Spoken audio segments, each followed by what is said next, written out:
دو عبادات میں عرض کر چکا کہ موجود تھیں، ایک عمرہ، دوسرے حج، دونوں نظر کی عبادتیں ہیں۔ کئی مرتبہ میں یہ بتا چکا ہوں کہ اللہ تعالیٰ کے ساتھ ہمارے تعلق کی تین ہی بنیادیں ہیں،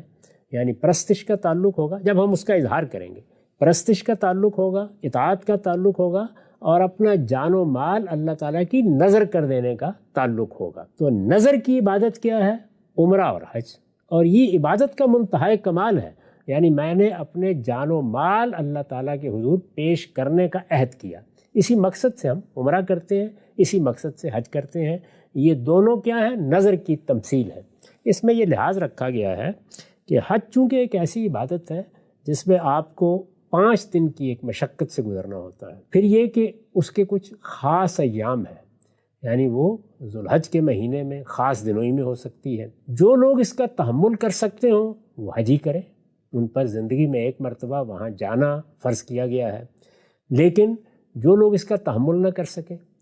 اخراجات کے پہلو سے یا اپنی قوت اور طاقت کے پہلو سے یہ مشقت برداشت نہ کر سکیں، ان کے لیے پھر ایک عمرے کی مختصر عبادت، گویا اسی نظر کی تمثیل کو مختصر کر دیا گیا ہے، عمرے کی ایک مختصر عبادت ان کے لیے مشروع فرمائی گئی ہے۔ یہ آپ جانتے ہیں کہ عمرے کے لیے کوئی پابندی نہیں ہے، جب چاہیں آپ جا سکتے ہیں، عمرہ کر سکتے ہیں۔ اسی طرح سے یہ 5 دن کی مشقت نہیں ہے، بلکہ گھنٹے ڈیڑھ میں ہم اس عبادت کی تکمیل کر لیتے ہیں۔ اس کے کچھ مناسک ایسے ہیں کہ جو تطوع قرار دے دیے گئے ہیں، یہ کم سے کم مناسک کے ساتھ ادا ہو جاتی ہے۔ تو دوسری صورت بھی ہو گئی، رسالت میں آپ صلی اللہ علیہ وسلم کے زمانے تک تو دین ابراہیمی کے پیرو اسی علاقے میں آباد تھے، وہ جب چاہیں آ کے حج کر لیں، حج نہ کر سکیں تو عمرہ کر لیں، تو نظر کی عبادت سب کے لیے کرنی ممکن تھی۔ لیکن رسالت میں آپ صلی اللہ علیہ وسلم کے بعد ظاہر ہے کہ یہ واضح تھا کہ اب یہ دین عالمی دین بننے والا ہے، اس کی دعوت ساری دنیا میں پھیلنی ہے، اقصائے عالم میں اس کے ماننے والے پیدا ہو جائیں گے، ہر جگہ سے لوگوں کے لیے آنا اتنا آسان نہیں ہوگا۔ تو جس طرح پہلے یہ کیا گیا تھا کہ حج کے ساتھ عمرہ بھی،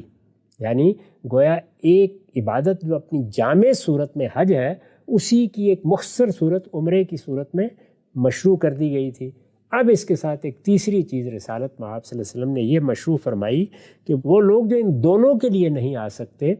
وہ اپنی اپنی جگہ پر 10 ذوالحج کو قربانی کر لیں۔ اس کو بھی ایک تہوار کی صورت دے دی گئی۔ اچھا، یعنی جس طرح عید الفطر کے موقع پر ہم تکبیرات بلند کرتے ہیں، گھروں سے نکلتے ہیں، پھر اس کے بعد 2 رکعت نماز پڑھتے ہیں، ہمارا امام وہاں خطبہ دیتا ہے، اور اس کے بعد ہم یہ تہوار مناتے ہیں۔ اس میں بھی یہی کیا گیا کہ جو کچھ وہاں ہو رہا ہوتا ہے، یعنی وہاں کیا ہے، وہاں پر بھی اسی طریقے سے امام خطبہ دیتا ہے، حج کے میدان میں، میدان عرفات میں خطبہ دیتا ہے، وہاں پر بھی اسی طریقے سے نماز پڑھی جاتی ہے، پھر اسی طریقے سے لوگ آ کر 2 دن کے لیے قیام کرتے ہیں، وہ گویا عید کے دن ان کے ہوتے ہیں۔ تو اسی ساری صورتحال کو سامنے رکھ کر عید الاضحیٰ کا تہوار مقرر کر دیا گیا، اس میں بھی ہم اسی طرح سے تکبیرات بلند کرتے ہوئے گھر سے نکلتے ہیں، اسی طریقے سے ہم وہاں 2 رکعت نماز پڑھتے ہیں، امام خطبہ دیتا ہے، اور اس کے بعد پھر ہم قربانی کرتے ہیں، کھاتے پیتے ہیں، گویا اس کو بھی تہوار کی صورت دے دی گئی۔ تو 2 تہوار رسالت میں آپ صلی اللہ علیہ وسلم نے مقرر کیے، اور دونوں تہوار اس صورتحال کے لیے مقرر کیے گئے جو اب پیدا ہو گئی، یعنی رمضان کے پورے مہینے کے روزوں کا احیاء ہو گیا تو عید الفطر کی ضرورت پڑی، اور اسی طریقے سے جب دعوت کے دنیا میں پھیلنے کا امکان پیدا ہو گیا تو یہ ضرورت ہوئی کہ عمرے اور حج کے ساتھ نظر کی عبادت کی ایک اور صورت بھی پوری دنیا کے لیے مشروع کر دی جائے، وہ قربانی کی صورت میں مشروع کر دی گئی۔ یہ چیز پہلے سے موجود تھی، اگر آپ حج کے اور عمرے کے مناسک کا مطالعہ کریں تو یہ بالکل واضح ہو جاتا ہے کہ اس میں جہاں جہاں بھی